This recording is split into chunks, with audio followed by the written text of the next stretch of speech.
Assalamualaikum warahmatullahi wabarakatuh.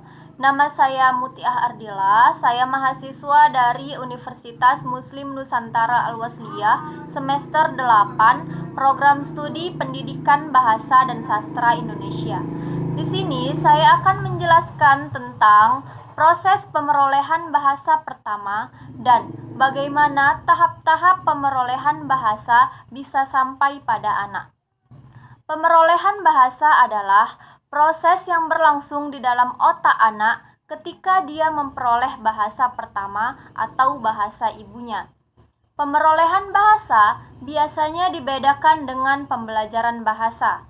Pembelajaran bahasa adalah proses-proses yang terjadi pada waktu seorang anak mempelajari bahasa kedua setelah dia memperoleh bahasa pertamanya.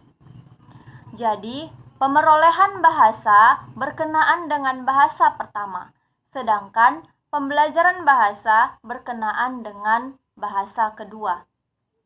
Menurut Chomsky, terdapat dua proses yang terjadi ketika seorang anak memperoleh bahasa pertamanya, yaitu proses kompetensi dan proses performansi.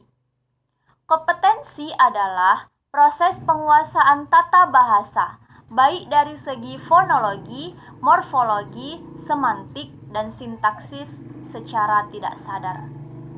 Performansi adalah kemampuan anak menggunakan bahasa untuk berkomunikasi.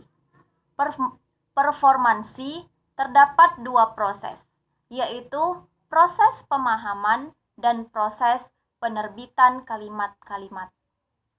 Proses pemahaman melibatkan kemampuan mengamati atau mempersepsi kalimat-kalimat yang didengar. Sedangkan proses penerbitan kalimat melibatkan kemampuan menghasilkan kalimat-kalimat sendiri. Jadi, kompetensi adalah pengetahuan intuitif seorang anak mengenai bahasa ibunya.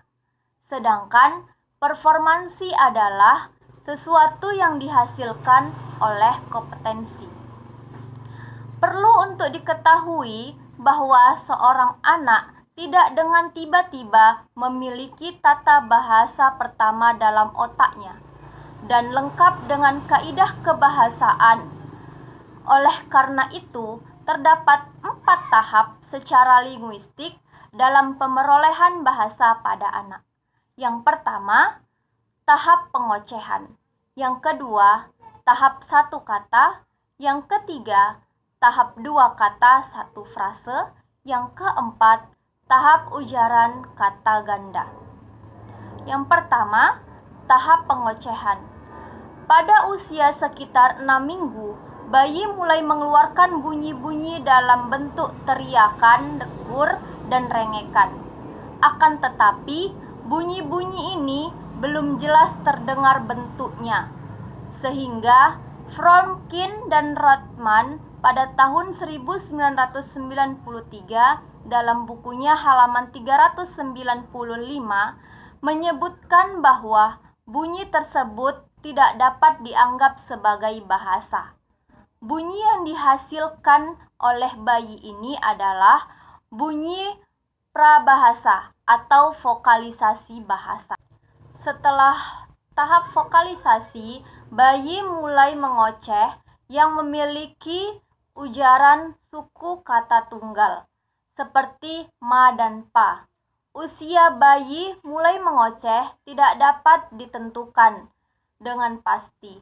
Ada yang berpendapat pada usia 5 dan 6 bulan, ada juga yang berpendapat 8 sampai 10 bulan. Perbedaan pendapat ini disebabkan oleh kemampuan anak berceloteh tergantung pada perkembangan neurologi seorang anak. Celotehan anak dimulai dengan konsonan bilabial hambat dan bilabial nasal. Selanjutnya diikuti dengan vokal A. Dengan demikian, strukturnya adalah konsonan vokal. Misalnya, pa, pa, pa. Konsonannya adalah huruf P dan vokalnya adalah huruf A. Contoh lain, ma, ma, dan ba, ba. Begitu anak melewati periode mengoceh, mereka mulai menguasai segmen-segmen fonetik yang digunakan untuk mengucapkan perkataan. Cara anak mencoba menguasai segmen fonetik ini dengan menguasai teori hipotesis testing. Menurut teori ini, anak menguji coba memproduksi bunyi secara benar. Dalam tahap ini, anak mulai menirukan pola-pola intonasi kalimat yang diucapkan oleh orang dewasa. Tahap kedua yaitu tahap satu kata. Pada tahap ini berlangsung pada anak usia antara 12 sampai 18 bulan. Seorang anak mulai berujar kata-kata tunggal pada benda-benda yang sering dijumpai. Seorang anak sudah mengerti bahwa bunyi ujar berkaitan dengan makna dan mulai diucapkan kata-kata yang pertama. Jadi, satu kata yang diucapkan anak itu merupakan satu konsep yang lengkap. Misal, Mam, saya minta makan. Pa, saya mau papa ada di sini, dan lain-lain. Mula-mula, kata-kata itu diucapkan anak jika rangsangan ada di situ. Tetapi, sesudah lebih dari 1 tahun, pa berarti di mana papa, dan ma berarti gambar foto yang dilihat itu adalah gambar mama. Selanjutnya, tahap yang ketiga adalah tahap 2 kata 1 frase. Pada tahap ini berlangsung pada usia anak 18 sampai 20 bulan.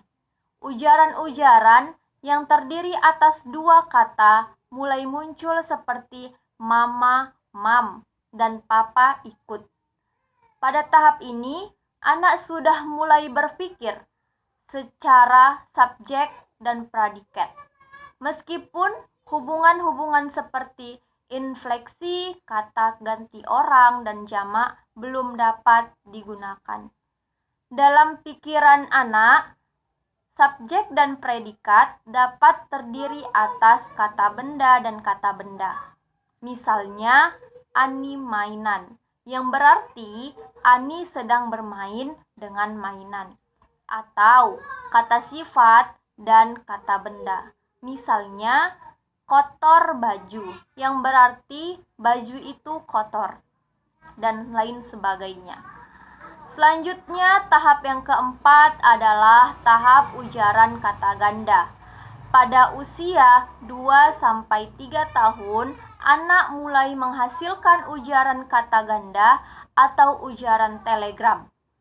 Anak sudah mampu membentuk kalimat dan mengurutkan dengan benar.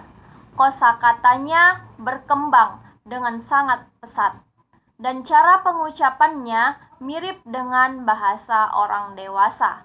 Misal, kucing itu berdiri di atas meja, atau jangan duduk di sini.